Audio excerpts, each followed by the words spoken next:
हरे कृष्ण। विशाख मास के पवित्र समय में आती है एक विशेष एकादशी जिसका नाम है वरुथनी एकादशी और आज 13 अप्रैल 2026 दिन सोमवार के दिन वरुथनी एकादशी का व्रत रखा जाएगा। ये एकादशी बहुत ही मंगलमय, बहुत ही शुभ होती है। आप सभी भक्तों को इस मंगलमय वरुथनी एकादशी की ढेर सारी शुभकामनाएं। ग्रीष्म ऋतु में बैसाख के पवित्र मास में आने वाली वरुथनी एकादशी मनुष्य के सहस्त्र जन्मों के पापों को तत्क्षण भस्म कर देती है। इस एकादशी का पालन करने से मनुष्य अपनी भक्ति और आध्यात्मिक यात्रा में तीव्रता से गति कर सकता है। भगवान श्री कृष्ण को प्रसन्न करके उनके परम धाम को प्राप्त कर सकता है। तो चलिए आज वरुथनी एकादशी के उपलक्ष्य में हम उसी से जुड़ी एक पौराणिक कथा का श्रवण करते हैं। आइए आज की कथा आरंभ करते हैं। ये वृंदावन की बात है। एक दिन श्रीमती राधा रानी और उनकी सखियां बातें कर रही थी। उनकी चर्चा का विषय थे कृष्ण। हमेशा की तरह उस समय गोपियों ने श्रीमती राधा रानी से पूछा, हे राधे, सच सच बताना, आखिर तुम ऐसा कौन सा जादू जानती हो जिससे कृष्ण तुमसे इतना प्रसन्न रहते हैं? झूठ मत बोलना, सच बताओ।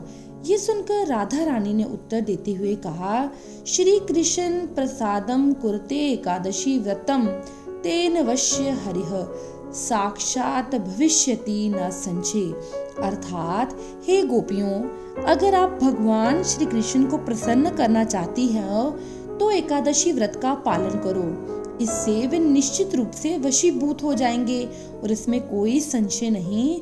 इस प्रकार श्रीमती राधा रानी ने परम भगवान श्री कृष्ण को प्रसन्न करने के लिए एकादशी व्रत की महिमा का वर्णन किया और उसी एकादशी व्रत कथा का वर्णन हमें ब्रह्मांड पुराण में इस प्रकार मिलता है। ये उस समय की बात है जब महाराज युधिष्ठिर इस संपूर्ण विश्व पर राज्य करते थे। और आप तो जानते हैं किस प्रकार युधिष्ठिर महाराज और सभी पांडव परम भगवान श्री कृष्ण के भक्त थे। वे अपने जीवन के हर मोड़ पर भगवान श्री कृष्ण से मार्गदर्शन लेते और भगवान भी उन्हें अत्यंत प्रेम करते थे। एक समय भगवान श्री कृष्ण पांडवों से मिलने के लिए आए हुए थे। सभी पांडवों के साथ युधिष्ठिर महाराज ने भगवान श्री कृष्ण का यथोचित आदर सत्कार किया और अब युधिष्ठिर महाराज तथा भगवान श्री कृष्ण उनके भवन में सुखपूर्वक बैठे हुए थे। दोनों के बीच अनेक महत्वपूर्ण विषयों पर चर्चा चल रही थी। युधिष्ठिर महाराज प्रश्न पूछते हैं और भगवान श्री कृष्ण उनका उत्तर देते। इसी चर्चा के दौरान युधिष्ठिर भगवान ने श्री कृष्ण जी से पूछा, हे जनार्दन, कृपया आप मुझे बैसाख मास के कृष्ण पक्ष में आने वाली एकादशी के विषय में बताइए। आखिर उसका नाम क्या है, उसका महात्म क्या है और किस प्रकार उसका पालन करना चाहिए। इस विषय में मैं विस्तार से सुनना चाहता हूँ। युधिष्ठिर महाराज का प्रश्न सुनकर भगवान श्री कृष्ण ने कहा, हे राजन, बैसाख मास के कृष्ण पक्ष में आती है वरुथनी एकादशी। ये एकादशी शुद्ध जीवन प्रदान करने वाली और सभी पापों का नाश करने वाली है। इस व्रत का पालन करने से व्यक्ति जन्म मरण के चक्र से सदा सदा के लिए मुक्ति पा लेता है और अंत में भगवत भक्ति को प्राप्त करके भगवान के धाम वापस जाता है। इतना ही नहीं, जो भी व्यक्ति इस एकादशी का श्रद्धा पूर्वक पालन करता है उसे सूर्य ग्रहण के समय कुरुक्षेत्र में 40 किलो स्वर्ण का दान करने का पुण्य फल प्राप्त होता है। और इस विषय में मैं एक सुंदर पौराणिक कथा भी आती है जो इस प्रकार से है। सतयुग में महान राजा मानधता का साम्राज्य था। वह राजा अत्यंत विनम्र, चरित्रवान, शक्तिशाली, आध्यात्मिक थे।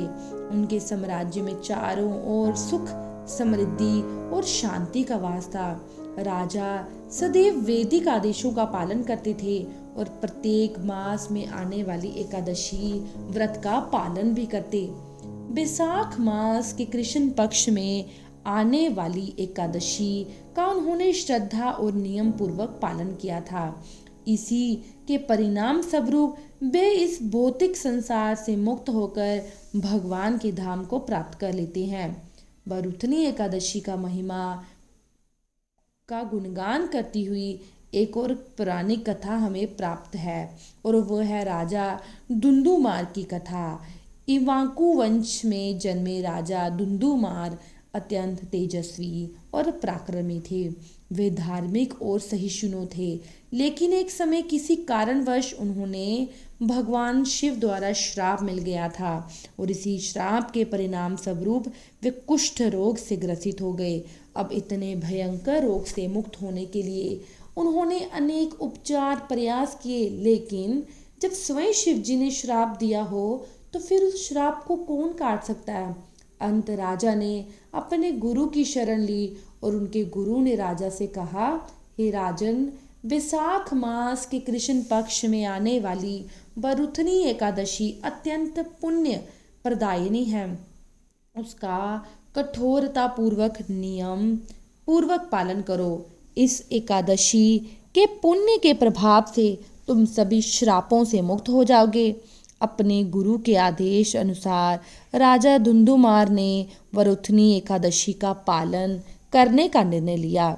जब बैसाख मास के कृष्ण पक्ष में यह वरुथनी एकादशी आई तो राजा धुंधुमार ने सभी नियमों का पालन करते हुए इस एकादशी का व्रत किया।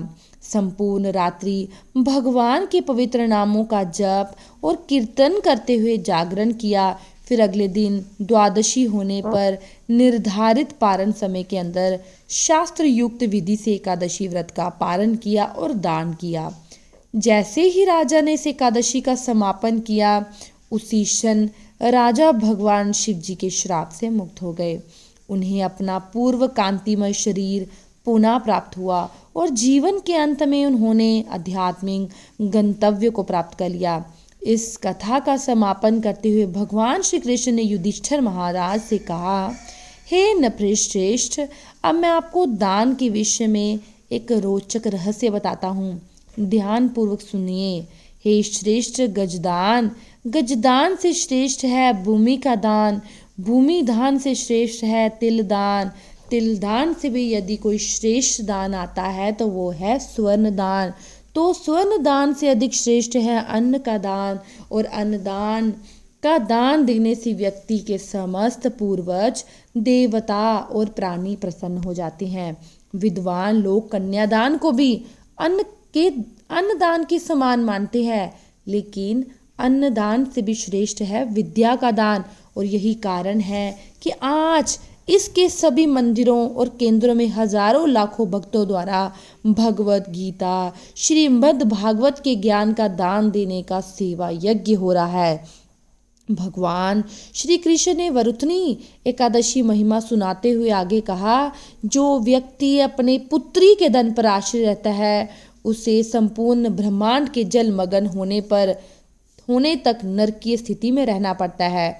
जो व्यक्ति अपनी पुत्री का विवाह कराते समय वर पक्ष से धन लेता है उसे अगले जन्म में बिल्ली का शरीर मिलता है। बिल्कुल वैसे ही जैसे एक मांसाहार करने वाला व्यक्ति अगले जन्म में मांस भक्षी जंगली प्राणी बनता है।